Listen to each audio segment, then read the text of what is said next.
and continue with this CFI. This that we have said, that is permitted to interrupt in the middle of the section. So all this that we just discussed.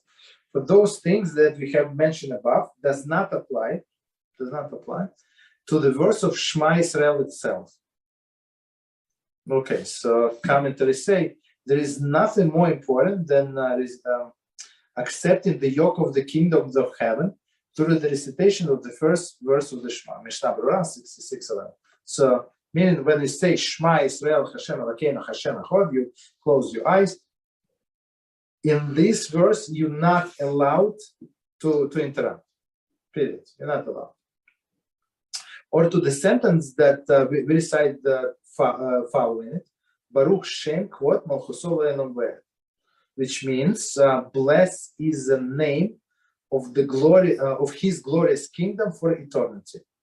Okay, so we say Shema Yisrael, as we know, we say out loud. That's when somebody is whispering, that's not what's supposed to, the way he's supposed to do. You have to say out loud, right? And this second verse right after there, blessed is the name of the glorious kingdom for all eternity. We say quietly, coming to him. He may also not interrupt between these two sentences, since Baruch Shem, etc., blessed is His kingdom, is also part of the declaration of unity of the name of HaShem, Mishnah Berurah. So basically, this, so we said between this paragraph, that paragraph, but these two verses not allowed to interrupt.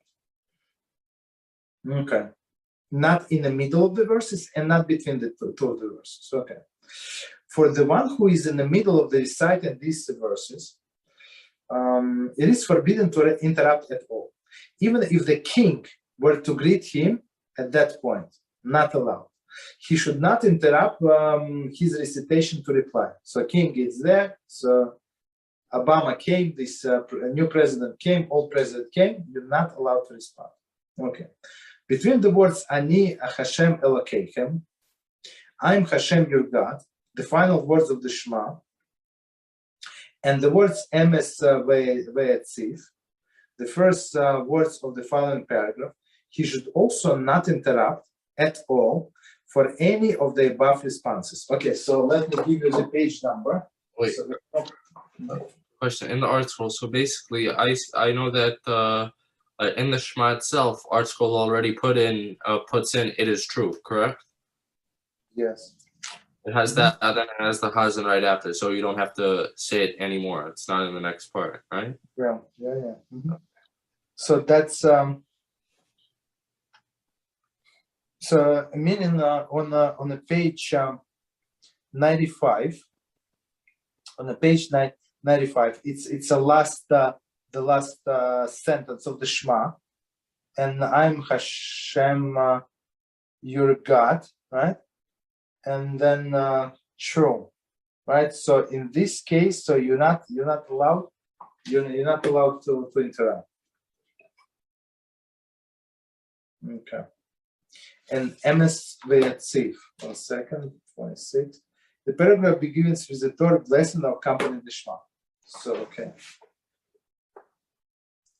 Emes Ve'etziv, it's true, and I don't know how Ve'etziv translates.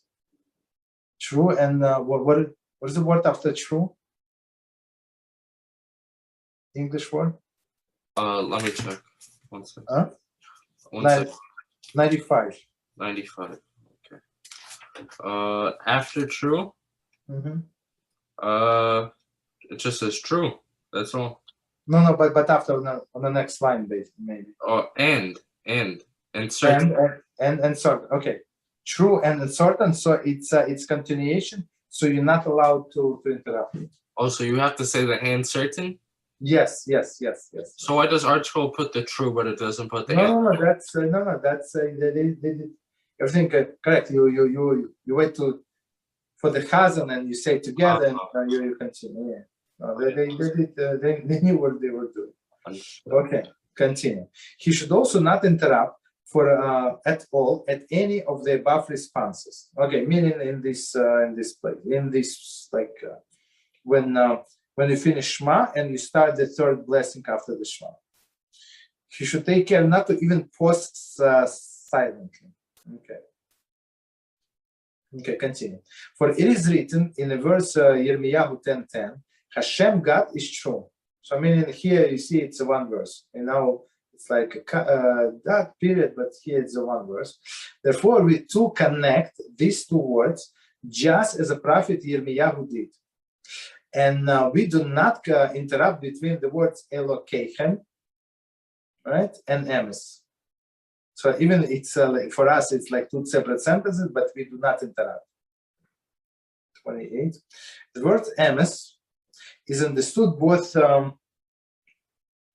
as the first word of the third blessing, which begins with 16 words of affirmation to the truth of the Shema. Okay, so we're going to explain. And and as the end of the last sentence of the Shema, Hashem Elokeichem emes. It is true. In the way of in this way, our recitation echoes the phrase of the prophet Yirmiyahu. I have a question. Yes, go ahead. So, where it says, let's say, Chazan repeats or Chazan says so on and so forth, those parts, does the minyan also say it or no? No. Only Chazan said. You just. And what you, if? one second.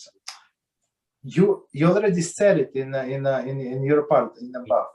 No, I mean, so he says it himself quietly, and then he repeats for everybody. And let's say you didn't hear the Chazan say it, then do you say it yourself? No. You said it one time already. Well, so if you look in the Siddur, it's like the line before. Look at the same. Yeah. The one before you already said it. But I'm talking about, let's say, before you start the Shemoneh Esrei, the very last part.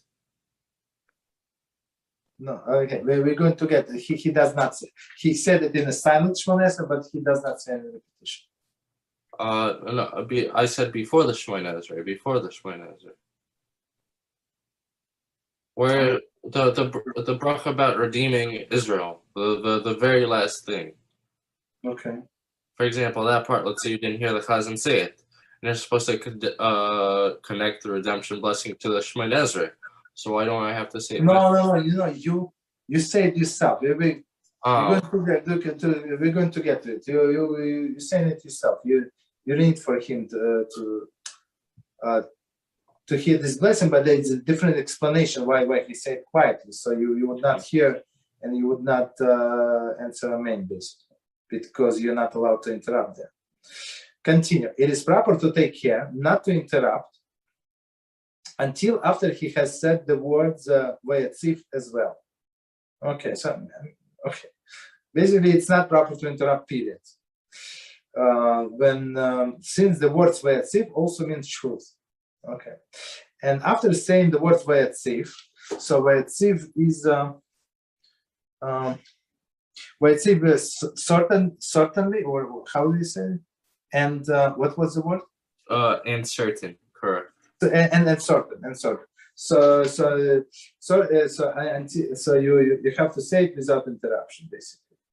Okay, continue. He may interrupt to respond when appropriate, just like any other prayers in the middle of the section. So Israel, you have to get Siddur, so we can explain to you also, because it's hard. I found some Siddur here. It's a Siddur Ashkenaz. Say, and for example, it's a weekday Shacharit preparatory prayer. So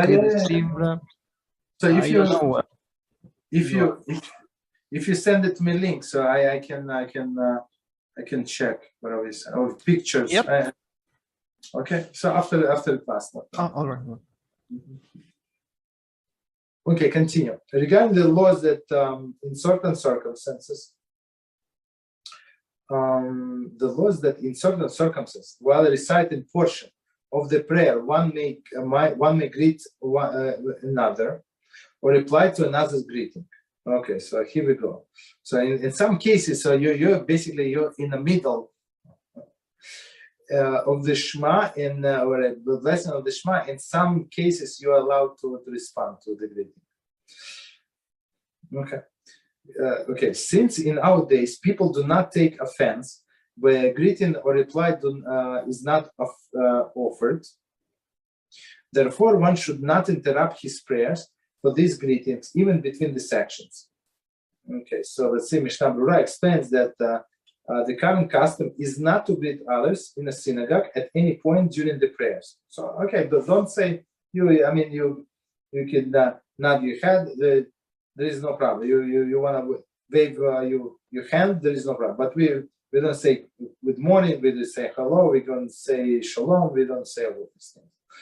Therefore, one who fails to greet or to return greetings of another during the prayer is never perceived as a causing offense. So it's not like maybe after the prayers, before the prayers. So people anyway they greet each other. It's even though it's not proper, whatever, doesn't matter. They still do. But during the prayer, if you came late and you didn't greet everybody, so basically it's understandable. Nobody is taken as offense. Okay, so commentaries say, therefore, one should not interrupt his prayer for these greetings, even between the sections. 31.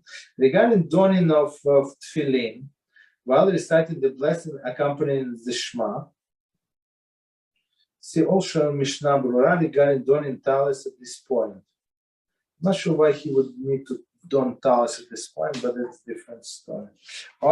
He wants to have tefillin and talis, because now he's going to say the Shema, and in a paragraph of Shema, it's going to be reference to talis and tefillin, right? So it's the third paragraph, and plus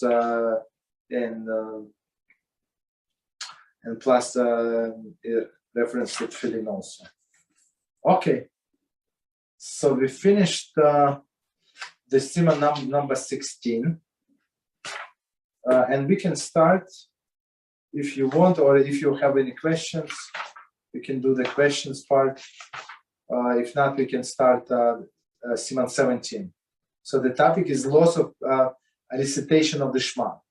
So now we did the only interruptions.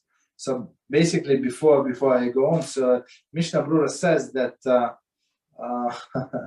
I think if I remember correctly, so in some cases you're allowed to, if you're afraid of somebody, so you're allowed to greet that person, right? So, but if you're not afraid of somebody and they greet you, and so in some cases you're allowed to respond, some cases you're not allowed to respond. But basically, Kitzur said that in the commentary says, so today we're not afraid of. I hope of anybody. It's just I mean, if you came late, just mind your business, and that's it. Don't do eye contact, and I guess you don't have to greet anybody. So good. Okay. I want to ask, when we say the Akeda, right? Over there, we also say the Shema afterwards. Does that do we fulfill the mitzvah when we say that Shema or no? I think so. In some sense, I mean, it's not biblical mitzvah. Biblical mitzvah 3 paragraphs. So when, for example, if you, my rule is on Shabbos morning, I never leave house without saying the Shema, all of the 3 paragraphs.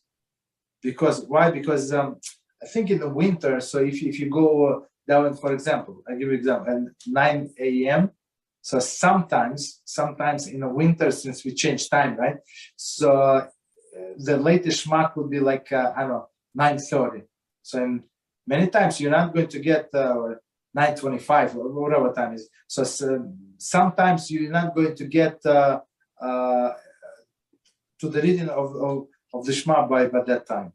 So basically, I mean, they always announce in the shul, don't forget to say Shema, like before this and this time. But my rule is I don't leave house until I said